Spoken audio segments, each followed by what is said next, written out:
Welcome to Real Talk Bluegrass, everybody. Happy holidays. The holiday season is here, and what a great way to celebrate the holidays with a wonderful family, the family Sowell, joining us on this 12th episode of Real Talk Bluegrass. Welcome, family Sowell. Hey.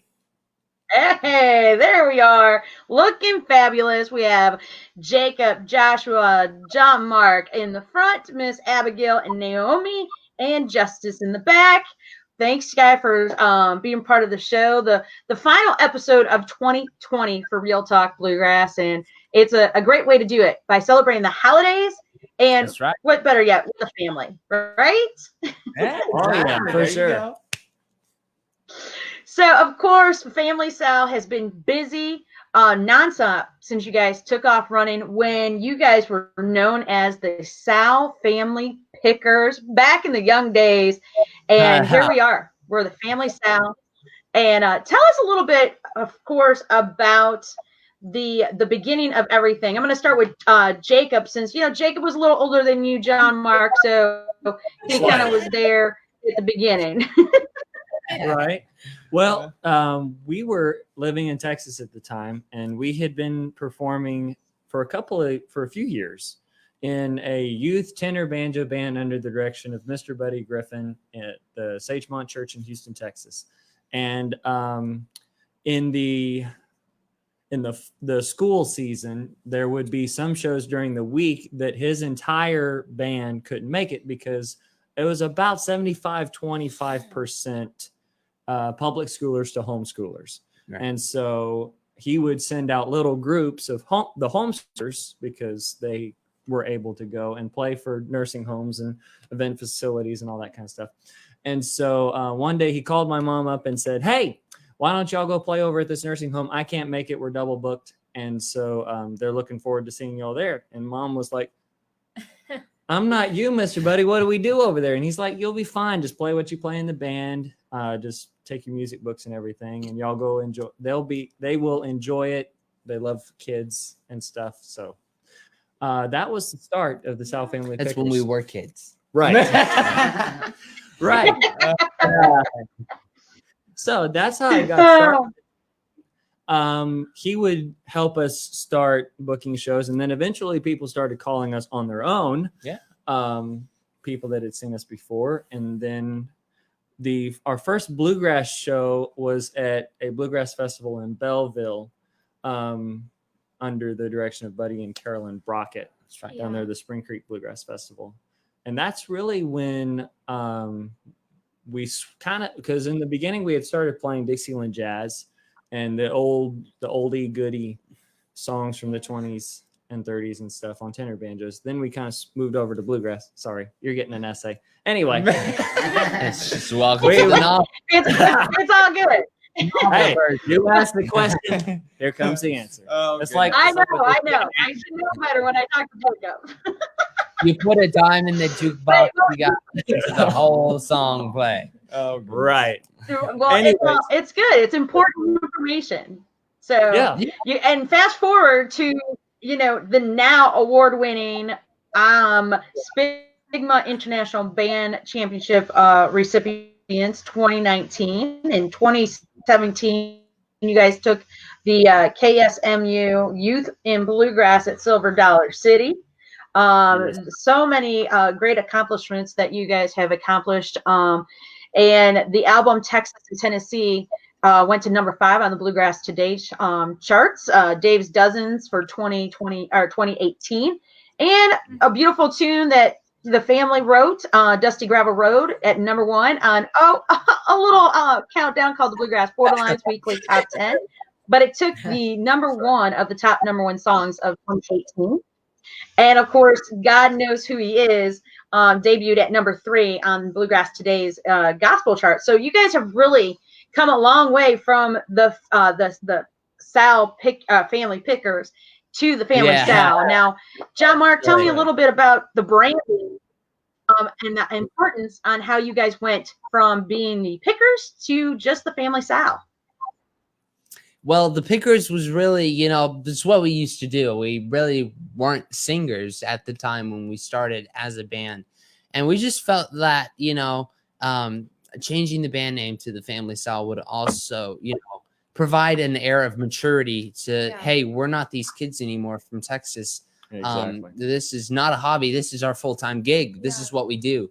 And just the branding of the Family Sowell, because, you know, so many families do, you know, the so-and-so family. And we just, you know, wanted to make it original and also have, you know, we wanted to keep the family in there because family is a huge part of who we are. You ask anyone we know. We just, it's family. We like to make you feel like you're a part of our family. And the Family Sowell just, it was the next step from the family. I can't speak. The Sowell family Pickers. That was the other. Right. Yeah, exactly. And what were you going to say? What I was going to say was the idea for us to change it to the Family Sowell was actually that's how they introduced us overseas. Right. When we went overseas to Serbia and Romania, they would introduce us as the Family Sowell, literally translated. In that order. The word for family and then our last name. Yeah. That's how we came up We with it. wanted to, you know, provide that and take that back here and, you know, make it our own and just, you know, take that next step, you know, prove that, you know, hey, we're going for the next level and we're continuing to, you know, get that branding out there because, you know, family is what we're all about. And because, you know, and when you ain't got nothing, you still got family. So that's right. That is so true. That is so true. Now, you guys definitely did the branding change and focused on the Family Sowell name as, of course, because it is your family name, but with Texas to Tennessee. That album particularly was very special to you guys as not only the rebranding of the group, but also stepping into songwriting, stepping out of that little shell, those little boxes, maybe. I mean, obviously they weren't so little because you guys are very talented, but you stepped out and did things that you normally never took the risks to do. How was that differ for you guys as you guys got older and decided to do that? We'll go with Jacob again. Okay. You'll be here for another hour. But hey. Anyway. We're just gonna start with him, John Mark. Yeah. Kidding. Anyway, no, it was a real growth period, I think, because if I remember correctly, we put 3 originals on that CD. Yeah. Right. Dusty Gravel Road, God Knows Who He Is, and actually the title track, Pilgrim's Prayer. And I don't know, when the earlier CDs, you're playing somebody, well, I hate to say somebody else's music, but you know what I mean. Yeah. Someone else wrote it and you connect with the song because we never play a song that we don't connect with. Well, yeah. But to have a song on there that's yours, that you wrote, that you put your heart into, that you cried over, that you slept on for weeks. You know, it was just there was a real sense of, I don't know, like Ownership. You know, yeah. Like we're really doing our own stuff. Because you guys literally went in a route where you guys teamed up with Donnie Ulisi, Jerry Salley, Rick Stanley at the little workshop, at the little house workshops that they put on every year. Unfortunately, this year that didn't happen for them or other aspiring artists, but you guys were able to take advantage of that. And that's how Dusty Gravel Road came out of that opportunity, correct? Yes. Yes, That's ma'am. right. Correct. I had the pleasure to sit in the same room with Jerry Salley, and I think I had 3 lines on that song. But hey, you know, you get what you can. Hey, don't forget who came up with the idea. Dad did. Well, yeah, Which and that was quite impressive. And that was the thing. But, well, that's what I meant was, you know, that I had, because my dad and Uncle Jerry, as we now affectionately call him, we're going to ignore the truth that we're not. If you wanted to step out. Oh, goodness. This just got real. We'll be here all night. Anyway. Oh, boy. Oh, yes.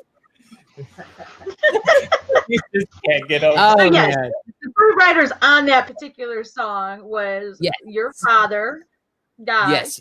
as well as yourself and Jerry Sally. A beautiful song that you guys created during that time, which kind of was like, to me, was like a nice little staple point in the stepping stones for that album, Texas and Tennessee. Yes. It was. Sorry. Yeah.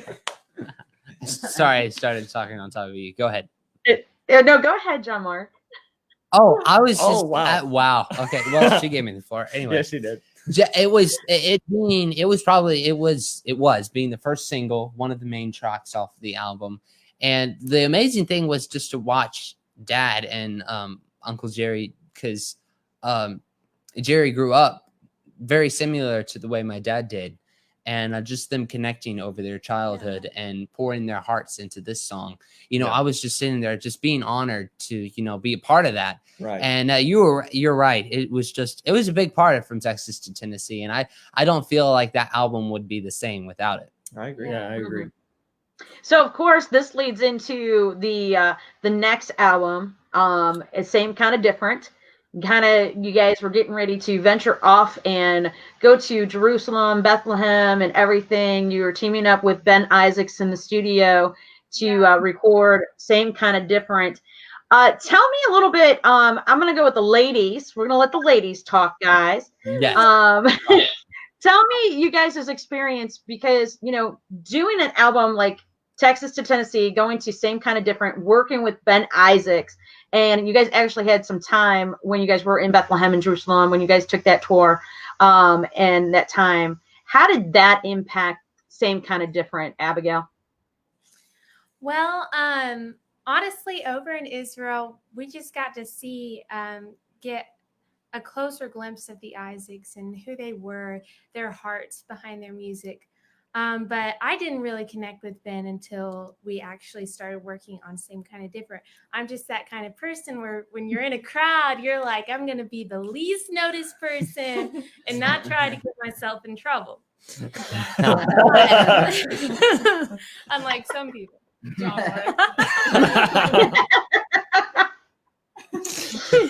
But knowing his heart beforehand and getting to see it, just his heart for the younger generation, his heart to pass along what he's learned, what the Isaacs have learned, to our family was just a big blessing. And it boosted my confidence to know that Ben believes in me. He believes that I can do this, that whether I can sing this song or write this song, or play this mandolin break or whatever it is, that, he was just right there with you the whole way. And I think that was the biggest thing I took out of Same Kind of Different, was just confidence.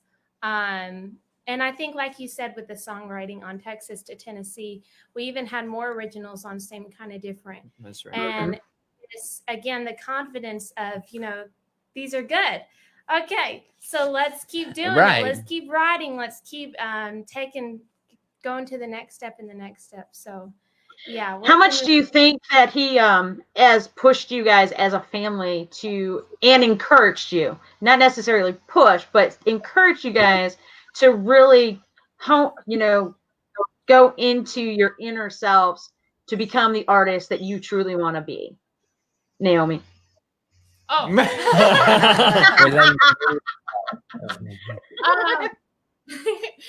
Definitely from the very first time we sat down and worked with him on pre-production, he just jumped both feet in the deep end with us and started working from the ground up. Being a bass player himself, we connected over that, and he's so humble and so comfortable. I never really felt nervous around him, even though he's always been my favorite bass player, and he's like Ben Isaacs, but he just brings positivity into the room, and you feel comfortable being yourself. Even if you disagree with him, he gets you, he understands that, and you work it out. And we ended up coming out with some great arrangements, and he just tightened us as a whole. He never let us settle. He kept pushing us until he knew we had done the best that we could. And sometimes that was more than we thought. that we could actually do. Right. But he Yeah. pulled that out of us, and it was just really cool to work with him in the studio. I gotta that way. brag on, if I can brag on Naomi really quick. Our very first meeting with Ben was actually right before we went to Spigma. Right. Before we went to 2019, yeah. Spigma 2019 and won, and we played all of our Spigma songs for him. And one of the songs we did that year was "Devil Went Down to Georgia." And in the middle of that song, during the Devil's Break, Naomi recreates the bass run, Which is on the- an electric bass. Right. And so she's doing that on the acoustic bass, and Ben's just watching her the entire time. And then after we finish, he's like, okay, you got to show me how to do that. And Naomi's like, Ben Isaacs just asked me how to show him something on the bass. So we all thought that was really cool. Yeah. So Well, it doesn't matter how oh how you yeah. do things in the business. You're always learning. Even the veterans are learning from the up and coming. So that's cool. That's cool to know that. But of course, this is where Texas and Tennessee, Justice kind of started really honing in on his dobro playing, and here comes same kind of different. You've got yourself some great chops, taking your pride in your instrument. What tell us why the dobro? Is it because it was like pretty much the last thing left to take? Everybody else is playing everything else? Actually, well, the first time I heard the dobro was Josh Swift at in 2017 at a festival in Mississippi. And I told Mom, I was like, I want to learn how to play that. And so Jacob wanted to learn how to play the dobro, and he was an aspiring dobro player. It never worked out. Wow. So he No, had a it didn't. dobro, and Yeah. I started learning on that dobro, and then I took it to Josh Swift, and he says, "You need a new dobro." So I, Thanks, Justice. yeah, and so I got a deco, one of the beard deco dobros that's built like the old dobros in the 40s and 30s, so 30s and 40s. So, but yeah, so it was really Josh Swift who got me started on the dobro, and then Matt Ledbetter is my teacher now, and we've not had a lot of lessons because of COVID and all that stuff, but he really got me started in taking pride in the dobro, and so Yeah. And speaking of lessons, and that, no matter how many albums you have put out and how many shows you do and are hoping to get back into doing, of course, we'll touch base on that in a bit. But how important is it for you guys to not only keep practicing, because I know you guys have practice schedules that you guys practice your material, but also lessons, still learning, still growing. How important is that to you as individuals? So let's just start from Jacob and go all the way through all of you guys. Well, like you say, you never stop learning. And I think that goes for just about everybody in the business. Yeah. I really enjoy still taking lessons. I take lessons from Miss Kristen Scott Benson of the Grascals. She is an amazing teacher. She is truly, honestly, in my humble, biased opinion, she's one of the best. But just And 5-time band player of the year. not to mention that. 5-time Spigma as well. 5-time Spigma, Right. and 5. I think it's IBMA, fine. something- Yeah. 5 IBMA. Anyway, Yeah. but really, our lessons are less, especially now, are less about her actually like teaching me. But she'll say, "Hey, you want to learn this song?" And then we'll play through the song together, and we'll swap ideas between each other, and mess around with different stuff, and say, "Hey, this worked. This sounded really cool," or "That didn't really work. Let's not do that again." And so, and different stuff like that. And it's more of almost like a one-on-one jam, just on banjos. Yeah. Hey, if that makes any sense. if that's your thing. Hey. Oh my you know, swapping You licks do and that you. kind of thing. Thanks. But you know, swapping licks and stuff like that. But really, honestly, to have that ear, because sometimes I will take her, like, we're learning this, like when for Same Kind of Different, you know, I played her all the breaks I had and everything for that CD, and she's like, hey, why don't you tweak this here, you know, just having that experienced ear and that veteran, you know, Right. banjo player. Yeah. So hey, I really enjoy it. Yeah. So anyway, shout out to Miss Kristen. All right, John Mark, She's what about awesome. you? Well, 100%. I am, you know, always trying to look for something to push me to, you know, work on something new, come up with something different. And I personally work with Miss Jeannie Richardson, who, by the way, 2020 Yes. IBMA Fiddle Player of the Year. And she's just the thing is, you know, you have an amazing teacher when they don't give you compliments all the time. You know what I Yeah. mean? And it took me 3 months to get a compliment out of her in lessons. And the thing is that pushed me, you know, that the thing is she doesn't push you, but the thing is the way she teaches you, it motivates you to want to do better, to want to do more. And over this past year, I've been looking into, you know, just ways to, you know, take other genres and fit it into what I'm doing. I've learned a few jazz pieces, a few classical pieces. And, you know, the thing is, a lot of times fiddle players can get a one-track mind and, you know, just sawing on the strings, you know what I mean? Which, of course, I do plenty of that, but thank you for all the fiddle fans out there. But the thing is, you can take from other genres and put it into bluegrass, into country.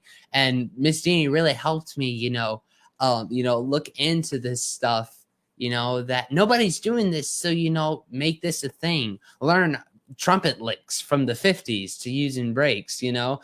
And there was on our new Christmas album, White Christmas, there was a version of in the 1950s that was not Bing Crosby, and there was a saxophone break on it, and that was the fiddle break that I learned for that song.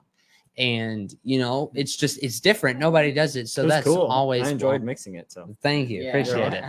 But I love working with Miss Jeannie because she, you know, helps me think outside of the box. And also, like Jacob, over this past year, definitely we've been just trading songs. You know, she learns a new old time tune. I'll, you know, let her know what we're working on as a band. And, you know, it's kind of similar just to fiddle player jam session with me, you know. She has the best stuff. Anyway, so that's who I work with, and I'm all for not settling and always looking for a teacher and ways to get better. Anyway, Joshua. Joshua, the guitarist. Well, I have been taking from Jake Workman over the past 4 years guitar now. player of Wait, the since year. 2020 Yes. guitar player of the year as Yes. well. Yeah. And I actually met him at 2016 IBMA. And it was actually, I'm not one to step out and make a connection like that, but it was really Mom that encouraged me along to, you know, reach out because, you know, he's been teaching guitar for a while at that time. And, you know, ever since I've gotten with him, I mean, seriously, it's like, you know, you not only get more confident, but you also, you know, you get that experience of knowing how to play certain things, you know, bringing the right feeling. You know, he is such an innovator. I mean, that's why I love him. I don't care. He's my favorite. I mean, you're He's just sitting insane. there watching him going, this is unreal. Oh, I mean, yeah. he is absolutely amazing, but he's so humble about it. I mean, Oh yeah. And the one thing, and if I may throw this in here, as a musician, you'll never arrive. Yeah. Yeah.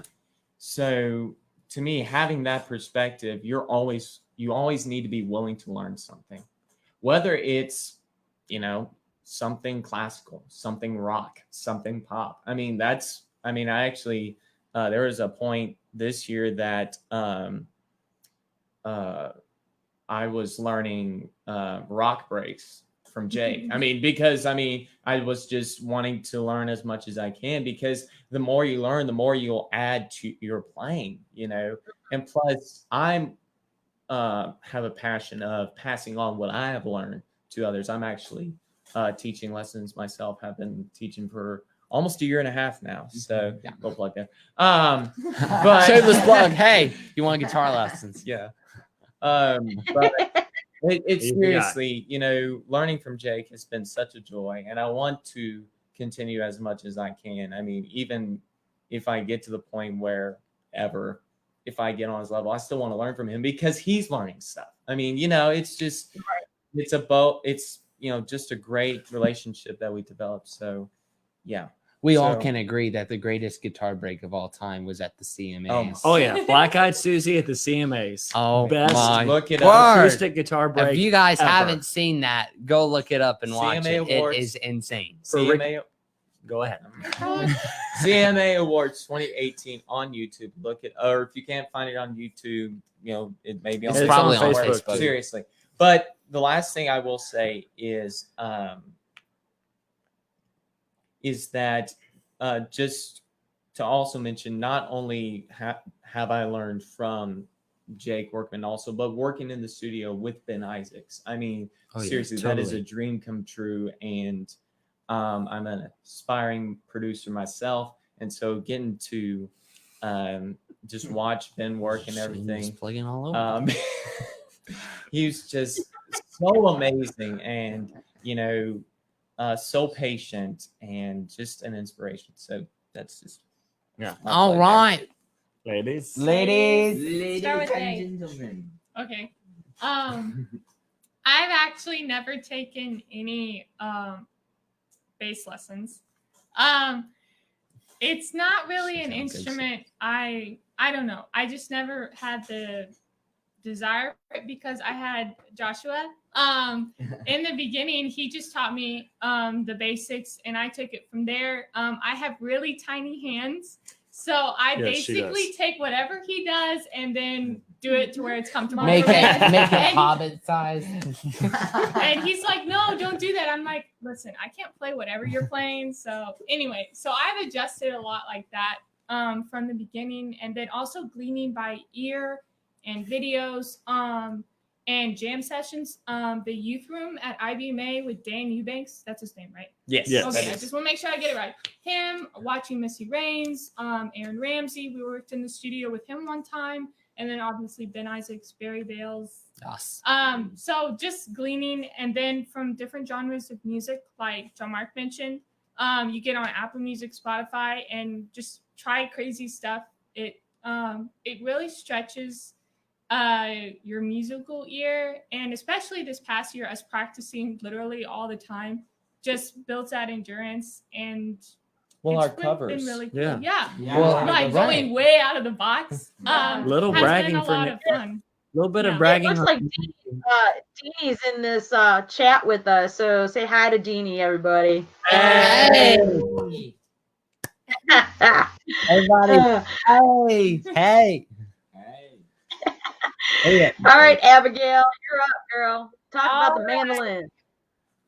Well, I took mandolin lessons a while back, probably around the year 2016, 2017. But lately, I rely on Joshua a lot too. So as you can see, the favorite personally- brother. What? He said the favorite brother. He's a good teacher, y'all. Yes. So, rhythmically, I rely more on like what I'm feeling in the music, but melodically, it's more of a combination of what I feel, and then getting my brother to come alongside me there, because man, that mind it works a lot faster than mine does. But vocally is probably where I spend the most time and work in. Just I think that's my preference. Not that I love playing mandolin, but singing is where my heart and passion is mostly.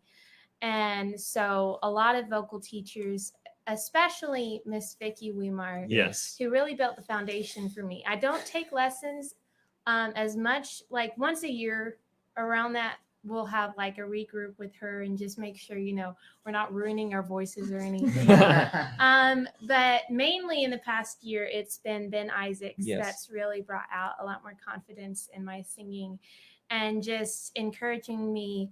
This is how you need to sing because this is you. You're not going to sound like this person. You're not going to sound like this person.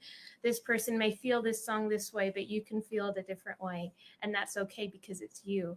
And so that's really stretched me into like, okay, how am I going to present this song? And so as they will tell you, I am very, very critical of myself. I will go back and listen, and I can always tell you how I'm going to sing that better next time. And so, it's just a continual, like Josh is saying, never settling, always continuing. How am I going to make it better? How am I going to present this song better? 100%. And, the encouragement from our fam, the encouragement from Ben has really, really spurred me on to keep going and keep trying new things and stretching myself. So, yeah.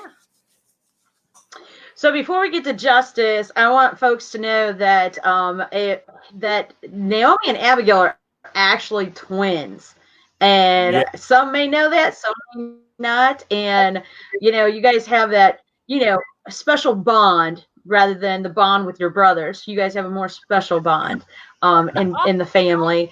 Miss Donna Ulysses, what's that, Abigail? I said we're also the only girls. That's true. That's true. Miss Donna Ulysses joining us this evening. Of course, I know you guys, like I said earlier, have the pleasure of working with her. A lot of fans are here with us.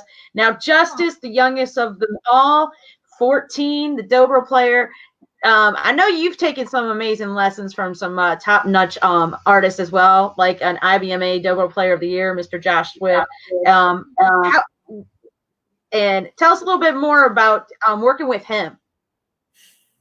So I attended a workshop I was barely beginning. So I had my dobro and he said, "Hey, here's mine," and I was like, my eyes got as big as saucers. But I had another private lesson with him. Yeah, just like that.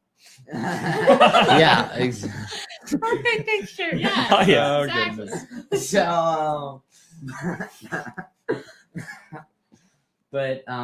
so it was. It takes him a second. It takes him a minute. It's all right. Yeah, it's all good. It was a really good experience working with him and Matt Ledbetter.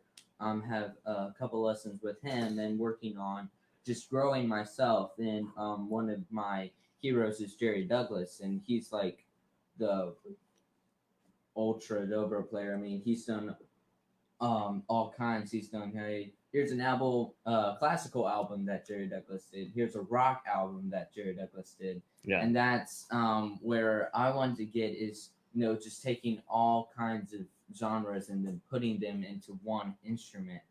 And it's just, it takes time. I'm still, learning and practicing all the time. And so, yeah, but I really started on YouTube, learning on YouTube and watching videos of Jerry Douglas, Rob Ikes, Andy Hall, and but yeah, good stuff. Never stop learning. So right. And hey, on our new Christmas album. 2020 definitely has made things a little different for everybody. And as you guys were coming out with same kind of different, produced by Ben Isaacs, and that how has that been a challenge when the pandemic hit to really promote an album when the shows all came to an end? I'm gonna ask the booking man about this, because not only, again, you're evangelist, but you're also the booking representative for the band. So how did that, come into play for you, Jacob?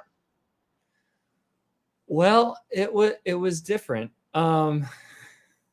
Honestly, it was, I don't know how to put it. We always felt as a family that it was not on. I mean, we wanted to play for people. If they wanted to come and see us, we were willing to come and play. We understood that people were, nervous about the COVID and everything, but we were there if people wanted to play. And we had a lot of people cancel on us. We were actually, when things started actually like really blowing up and canceling, we were in the middle of a bluegrass festival in Mountain View, Arkansas. Yep. I remember Friday, the sheriff or warden or whoever was in charge of the folk center where we were playing in Mountain View came out and said, we're going to finish the bluegrass festival this weekend, and then we're going to have to shut down the center. Yeah. And then we got a call from the festival the next, or in 2 weeks, I think, that we were supposed to play at, that they wanted to cancel. And then it was just a snowball after that. And then we actually did a few concerts on our porch for our neighbors. Yeah. We have a great friends couples in Monterey, right? The Monterey, Fullers, Tennessee. Yeah. Michael and Renee Fuller, if they're watching. Hi, peace. Good. Hope y'all are enjoying it. But we played on their front porch for their neighborhood. We were able to do a few things here and there, like in Sterling. We went up and played at Sterling Bluegrass Jamboree. We were able to play at Dollywood a couple Mondays. And we were actually able to go on our Texas tour. We had been looking forward to that. It was in October. We've been looking forward to that for a long time. Yeah, but how about promoting the album? But as far as promoting the album, we actually reverted to our virtual stuff. That's when we started going virtual on Facebook. Then with the help of Mr. Sammy Passamano, who is running this show from behind the scenes, with his help, we were able to set up our filming studio, set up Restream and Go, Facebook and YouTube and all that cool stuff. That's when social media came into play, and that's really when you got to market. You got to use your tools to promote the album, get it out there as much as you can. Right. We started. So we're going to talk to the marketing manager of the band, because that is her strong point of everything. She may be the quietest one in the group. She may only play the bass, but Miss Naomi, I mean, I know me and you have talked numerous times about marketing and branding and things like that. How challenging was it for you to, now it's your world that needs to put everything up front? Right. I liked the challenge, but it was hard at first to adjust because we were so used to being on the road all the time. We were taking road pictures and concert pics all the time. So I had a ton of content, almost too much content that I had to always put on Facebook, Instagram stories. I just had all that, those pictures and videos and stuff. And then we're home like 24/7 now, the most in like 5 years. Seriously, we've never been home this long. Yeah. And so at first I was kind of like, we would forget to take pictures of like what we were doing as a band and stuff. And I'm like, okay, we really need to remember all this stuff. We just weren't used to it. We were used to relying on concerts for content and just random stuff, because on the road, you're doing stuff all the time. Where at home, it can really slow down and you're just much more relaxed and not really paying attention to, I should probably take a picture of this. So we really had to get into the rhythm of a lot of spontaneous stuff. Jamark's very patient with me. I'll come at him and like, hey, in 5 minutes, I need you to go live for this. And he's like, okay, sure. Okay, I'm fine. Totally fine. So just rolling with the flow on a lot of things, and also asking for help. I tend to try and handle things all by myself. But John Mark has really taken over on Instagram stories because didn't you get your Instagram last year? Maybe. I don't remember. He recently got on Instagram and was like bang, bang, bang on stories. And I'm like, okay, you're doing the band now. And he's been doing a great job. And Doctor helps me with Twitter because That's a fun world. Yeah. Political war zone. Anyways, so just utilizing those connections. And to me, it's all about relationships. So it was really cool that was our focus. Yes, we marketed our CD, but first you have to build those strong relationships. And a lot of people were hurting. A lot of people were scared. Exactly. Everything was just going downhill, blowing up in people's faces. Nobody knew what was going on. We've never seen anything like this before. So really just being there. And music is so healing and it's such a universal language. We just wanted to put ourselves out there as much as we could. Let people know we were there to pray for them. We started Worship Wednesday, just giving people a place to chillax and forget for a little while all that was going on. And that sense of family, like Jamar mentioned earlier. And that really lays the groundwork where if you say, hey, we have a new album coming out, they're like, show me where it is. And that's really cool. And just that sense of family has really been important. And it's more about quality to me than quantity. We may not have thousands and thousands of fans watching us, but we have our little tight family that is there for us and buys everything we put on the table. Hey, hey, that's been really cool for me as a marketer to see that play out. And so, One of the things that I love about you guys as a family and as a band is the fact that you guys literally have meetings and you talk about and discuss what you guys want to do. And pretty much making John Mark the spokesperson, the master of ceremonies. I mean, that had to really take a lot out of every single one of you to say, okay, John Mark, you're the goofball. You go ahead and do that. And let's just say that what 6 weeks, if I remember right. Wow. We had to get it. It had to be unanimous, and it took a bit for. It really funny. That was Really true. funny. We always could tell from the first that John Mark Was unique. He was our front guy, He has the words to say when they need to be said. He has The words don't that need to be don't said. need to be said when they don't need to be said.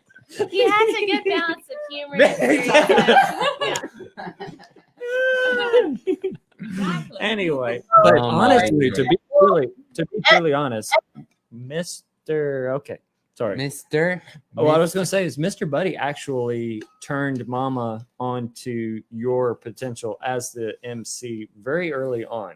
I mean, you were 5. Well, 5. Fargo wagon 4. is Exactly. I think you were up here though. Yeah. But anyway, Mr. Buddy took one look at John Mark and told Mom that he's going to be your MC one day. And lo and behold, he was right. But anyway, I take care of them. And Wow. all right, so before we start talking about the album, K-Town Christmas, I want to get a little real with you guys. It is Christmas. Let's have a little fun. Yeah. And I love how you guys love complimenting each other and everything. But you guys have to do something different and unique, I'm sure, for Christmas, correct? Yes. yeah. Yes. Every family has So, their. What? What? Go ahead. Finish. Everybody I was gonna say, crazy. are you guys willing to share some of your guys' fun activities that you guys do leading up into Christmas? Yeah. All right, John Mark, I know you have something to say. You always do. So why don't you start? Why don't you start? What is one of your favorite Christmas things that you as a family do? Because I know a couple years back you guys did the gingerbread house. Yeah. Right. Yes. That's right. Yes, and I Yeah. lost. Joshua got a reindeer barn and Yes. feed everybody. Yeah, because like for real, like next time What? if we do it, It's everybody's getting the same house. Yep. And it's based on pure talent then. And guess who won? And guess who won? Abby, because they felt sorry for her the year before. I made good stockings.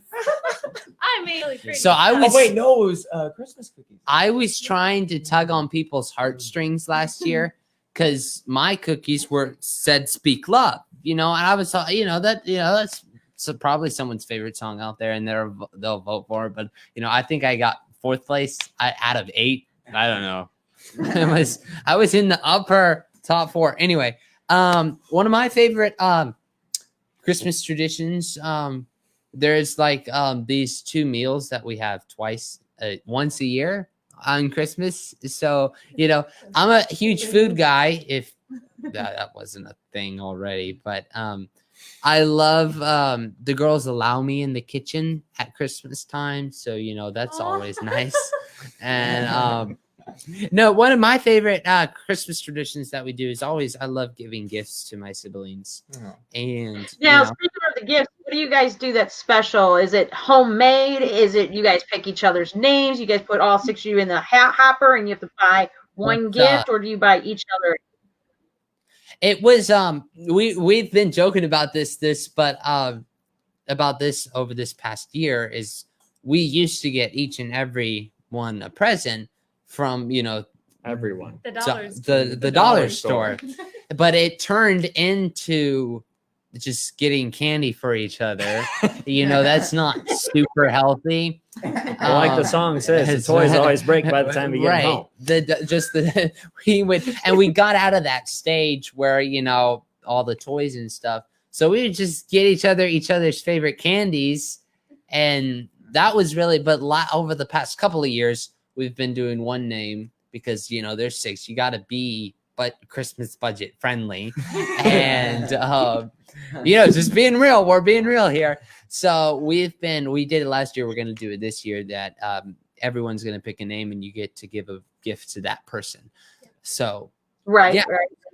So that's exactly. I'm the youngest of 10, and that's what we did. We put everybody's name in the hopper, and so we bought for one sibling. So it was always fun. Yeah. Never knew what you're gonna get. Always good.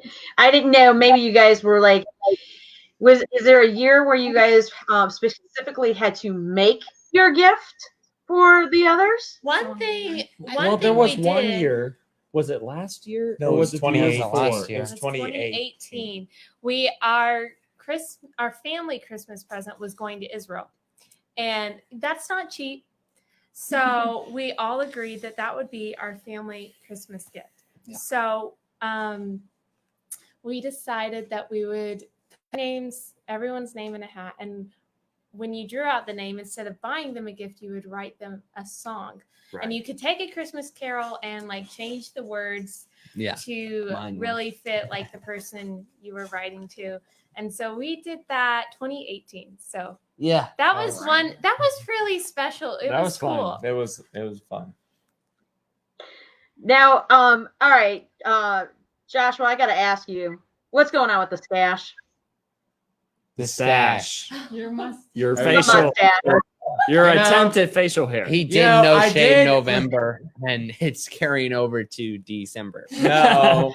Well, the thing was, we're one of our covers on YouTube, which we'll get into that a little bit later.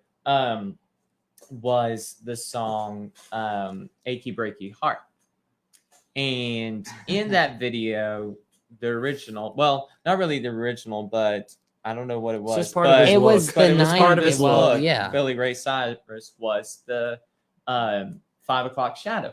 So Mom was like, "Hey, why don't you start growing facial?" And of course, in my mind, I'm going, "This is the first time you've ever allowed me to do it." So I was, I'm sorry. I mean, it was so unexpected. I'm like, thanks. I mean, it's not like I've Joshua never been ever very wanted desirous to of grow. even growing facial hair. I'm just like, okay, it's never a thing. And so I started it, and then it was like, you know what? I like this. So I've been keeping it trimmed, keeping it nice and clean. And it'll get there one day. Seriously, this is real, right? Yeah, there you go. There we go. There we go. That was not in. Well, that was in the bloopers, but that was not in the video. He didn't but do that. I'd like to That didn't seriously work one out. day get to where it's all full. ZZ. and I just- hope you just get see there what one it looks day. like. You know. Yeah, all 4 of us should grow like Seriously, ZZ when Top you- beards. That'd be No. awesome. Well, when you have Fashion Boy here, What? and also I don't want you to look horrible. exactly. So taking tips from him, taking tips from Mom, because she's, she is that artist. She's very creative. She You're knows welcome. how to make you look good. Oh, yeah. So I, with the tip of the facial, it's like, yeah, let's go for it. Let's experiment. So there you go. Really? That's Wow. what's going on. And guess what? I like it. People like it. Nobody's complained about it. So Except inside this home. I'm It took me a while to get used to it, honestly. on it. Yeah. Yeah, It honestly. took me a while, but yeah. It's just like, who are you? Oh. Well, not only did I do this, What'd you do to Uncle Slim? Oh my wow. But not only this, but also John Mark encouraged me to do this look. Yes, the he hair. was So, still hey, doing. Matt, He did I the like cowlick for like 5 straight years, and I was like, okay, bud, your hairstyle needs an upgrade, pal. So yeah, Anyway, I just that's what's I didn't going on with make the you do stash. it. I didn't make you, but I just suggested it. Mhm. Yeah, and hey, it looks really good. Exactly. That's all right, John Mark. So 2020, you guys obviously are home. You guys have really created a recording studio, not only for videography, but also in the studio. Tell us That's a little bit about what is coming out of the home of the family Sal, besides all the YouTube videos, Worship Wednesday, the sessions live, performances that you guys pop up and do. But tell us a little bit about the Christmas album, K-Town Christmas, because this is a fully self-produced album recorded there at the house, correct? Exactly. That Yes. is correct. And it's It right is- there. Right there, Yes. K-Town Christmas. K-Town Christmas. It's that, like you just said, all recorded, mixed, mastered here. Even has an original Christmas song on it, and of course, it's got you mind.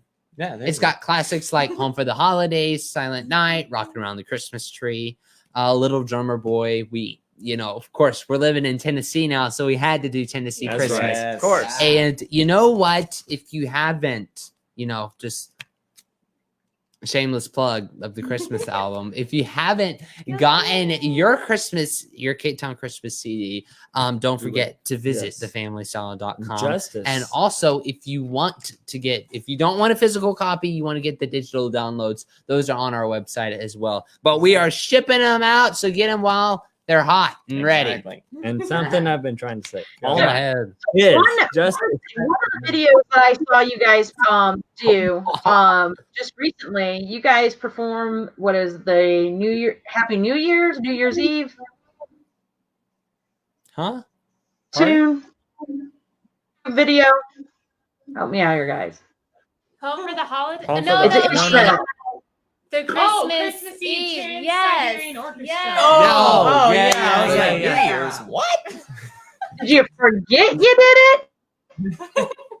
Yes, we No, did no, that yeah. with our with Lee partnership Marcus. Bluegrass Life. Yeah. Yeah. Lee Marcus on Bluegrass Bluegrass Life Hey. YouTube channel. Well, I Yeah. just want to say, you see all that lovely stuff right in there that Yes. Sammy's scrolling through right now. You can get that stuff right now. Thefamilysalad.com. Exactly. So go check it out. Exactly. All right. Included that. Wow. Yeah.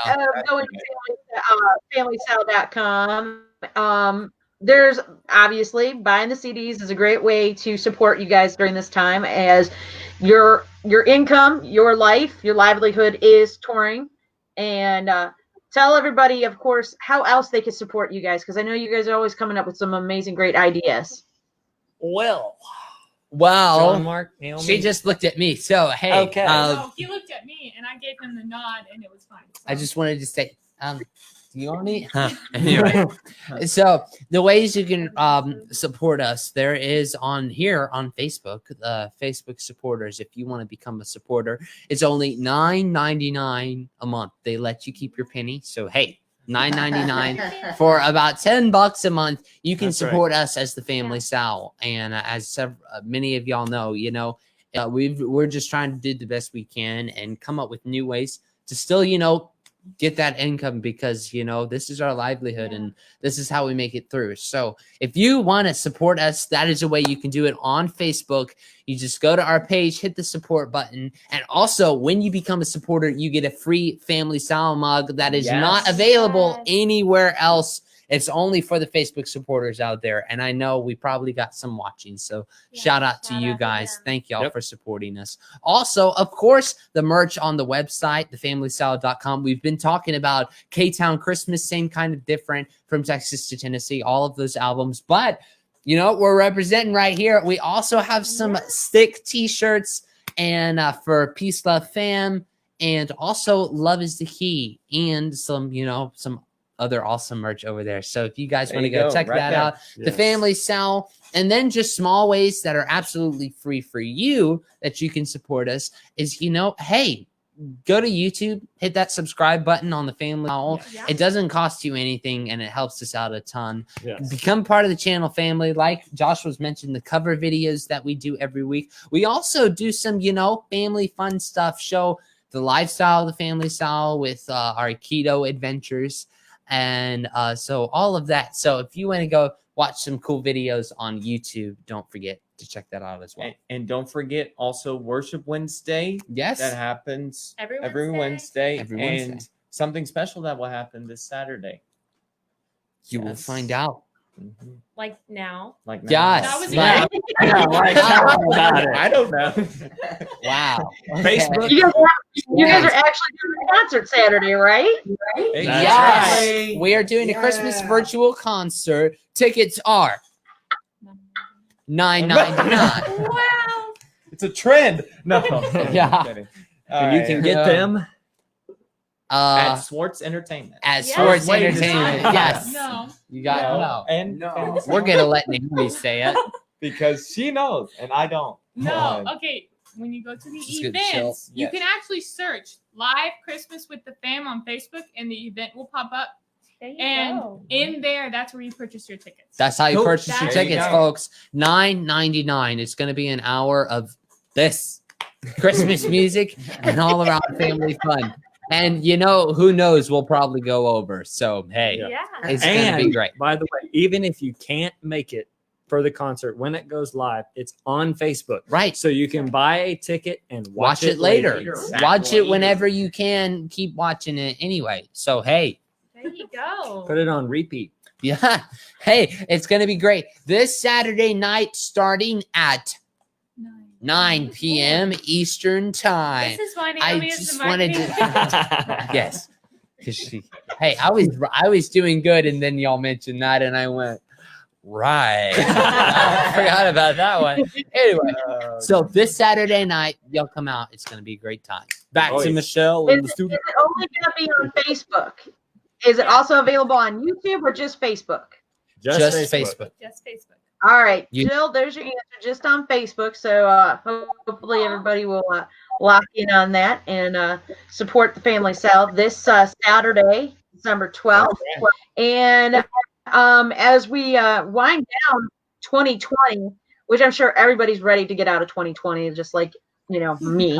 2021, fast approaching. What is in store for the Family Sal? Do you have venues that will be letting you perform? Or are you guys going to be hosting your own shows, places? Tell us the scoops. Well, we kind of going to do a little bit of all of that. I mean, Worship Wednesday is going to continue. YouTube is going to continue the cover videos and such. We'll be doing some more live concerts. We're also changing it up on YouTube, though. We're going to be doing a themed. What he says. Right. Yeah. We're going to be doing a theme throughout each month. So January, it is Jukebox January or January Jukebox. January's Jukebox. January. That makes more. It's good in the hashtag. Am I right? January Jukebox is going to be the theme for YouTube on the Family Sal, so it's going to be great. So and there are a few live venues that we have scheduled that want us to come out. We're planning a couple of trips to Texas, one in April and one in October. The anchor date for that is the Pickin' and Grinnin' Spring Fling in April at Coshawty RV Ranch in Belleville, Texas. And then the festival in October is at the same place, the Pickin' and Grinnin' Bluegrass Festival. We're also going to be playing at Cherokee Bluegrass Festival in June with Ernie Evans. We are so excited about that. We're playing on Thursday night. And don't forget, for those that are watching that are from the north, we'll also, hopefully, Lord willing, we'll be at Charlotte Bluegrass Festival as well. So and at County Bluegrass Festival. Yes. If all of those dates are on the Family Style. And we also they're not. They are not. They on will the be. Family. They will. Okay. You get my. Anyway, I never yes, claimed we it. will be doing a mixture of live venues as they allow us to perform. We're always, I mean, we're here. If people want to come see us, we will be We're gonna glad have to a good play time. for whoever comes out to see us. We're gonna have a good time. All right. So, All right, I gotta ask you guys. I want a funny road trip story. I want a funny road trip story that is very memorable to you guys as a whole. And it seems like John Mark's about to burst with this one. I think he's So we're having a discussion. Well, you want a couple, or I mean, hey, Yeah, I got sure. sleeve full of them. Well, a memorable one. Well, let's go from let's do 2018 and 2019. 2018, we were Louisiana. We were traveling through the southern states, and we were in our Louisiana leg of the tour. Anyway, and we had an early morning Sunday morning concert at Goldana Baptist Church. And hey, typical Sunday morning. We were still we still had faith in our tour bus back then. Don't exactly now. It's kind of left us on the side of the road once too many times. Anyway, but me and I was about to say me and the boys, but that sounded weird. Me, Joshua, and Jacob had gone inside to evaluate how we were going to set up and all that stuff. Anyway, we come back outside and the girls can't get out of the bus, and so the girls and Justice and Dad and I was gonna say that Mom and Dad. Hey, I have like 3 co-narrators. So Mom and Dad, the girls and Justice were stuck inside of the bus. Yeah. And fortunately, we had an emergency exit in the roof, but that means you need to climb at the roof, and the tour bus was 11 feet tall. Anyway, like so 9 o'clock, 8:30 a.m. in the morning, we probably have the whole town around our bus with trucks and ladders getting the girls out through the top. And it was not like that. I'm kidding. But Goldana's a small town. Everybody knew we were there. Anyway, so the point of that is travel in a Sprinter. Anyway, the funny thing was we got the door fixed, but the handle broke. So we had to close it with a rope. Tie it to the steering wheel. We had to tie it to the steering wheel. Steering wheel. No. We had Chair. we had to tie it to the passenger's chair of the tour bus. It wouldn't close on its own. So, yeah. Oh boy. Yeah. Anyway, that bus is for sale, by the way. And Oh yeah, everything's fixed. I'm kidding. That bus is for sale actually, and we fixed everything. It is full and running. It's been driven across the country 3 times just to be made sure it's ready for you guys. Anyway, but yeah, if they're interested in buying our old bus, hey, message us on Facebook. Anyway, so 2019 party. Go ahead, Miss Michelle.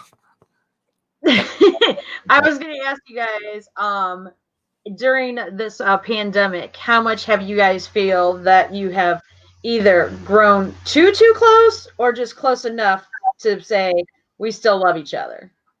if I we may, actually We say actually say that every Still morning. love each other. We still love each other. if I may think- answer that question, Go ahead.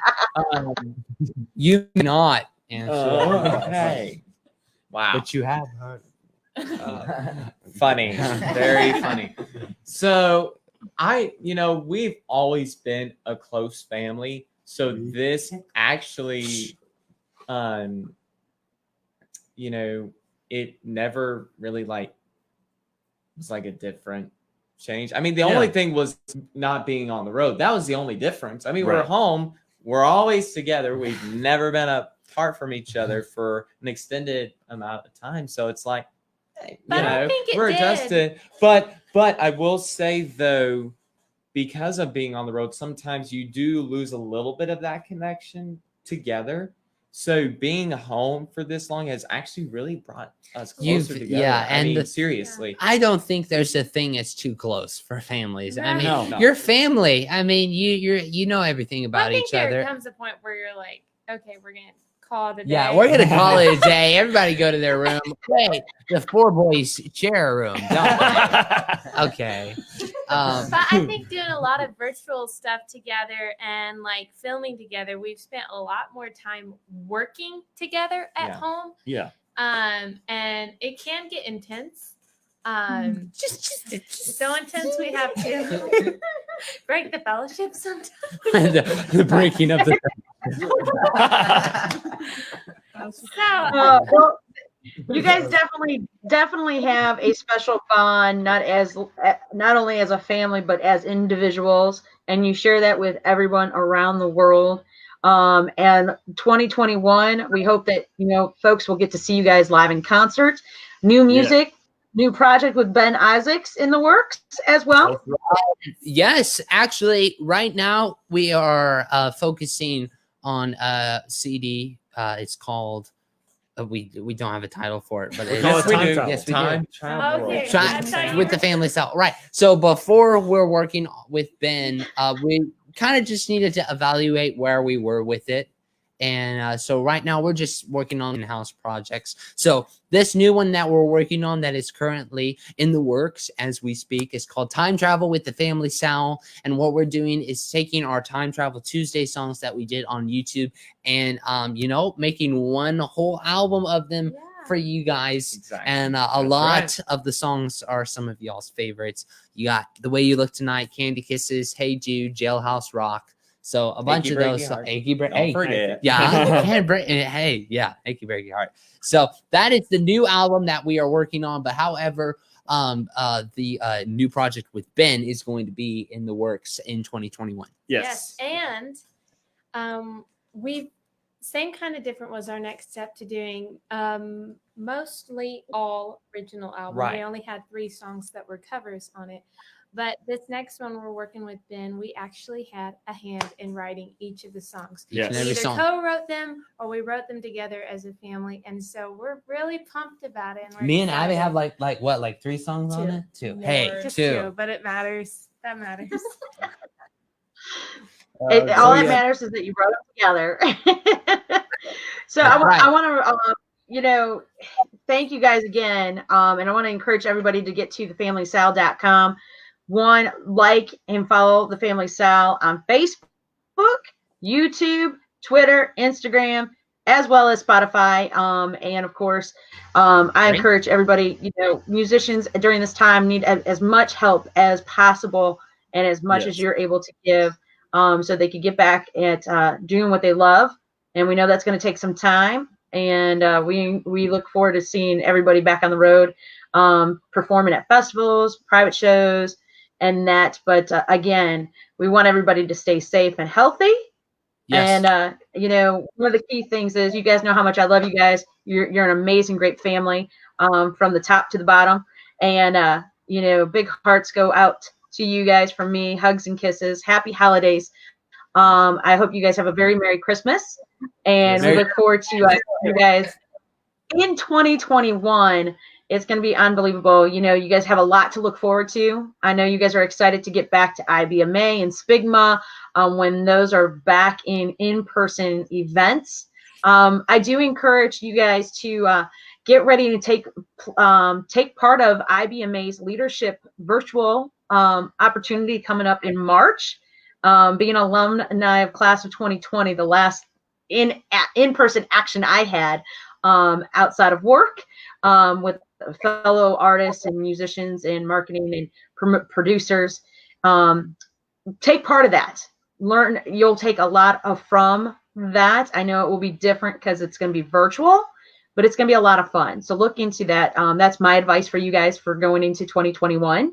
And, enjoy each other and have fun. And I cannot wait to share the K-Town Christmas music with folks this coming weekend on the Bluegrass Borderline, and look forward to more great music that you guys have in the works with Ben Isaacs. And you guys are doing such a wonderful job with what you've taken from all your mentors, from Stephen Mogen, Jerry Sally, Donahue Lisi, Deanie Richardson, John Swift, all your teachers. It shows in the music and your growth as a band. So again, congratulations for what you guys have done, and as you guys continue to grow. So thank you so much for being part of the Real Talk and giving us some conversation. I hope you guys had fun. We had tons of fun. We had lots of fun. I think we got real. So that was the goal, right? Right. Yeah. We enjoyed it. Thank you for having us. Oh, we can always get real. You know that. Thank you for having us. We really enjoyed it. We It was awesome. had a lot of fun. Thank you. Again, the Family Sal, the 2019 Spigma International Band Championship. Congratulations on that, of course.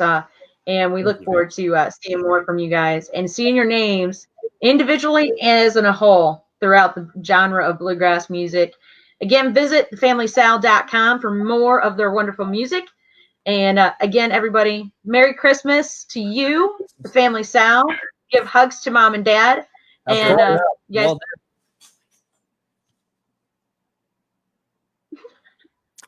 I didn't hear what You that was. cut out. Sorry.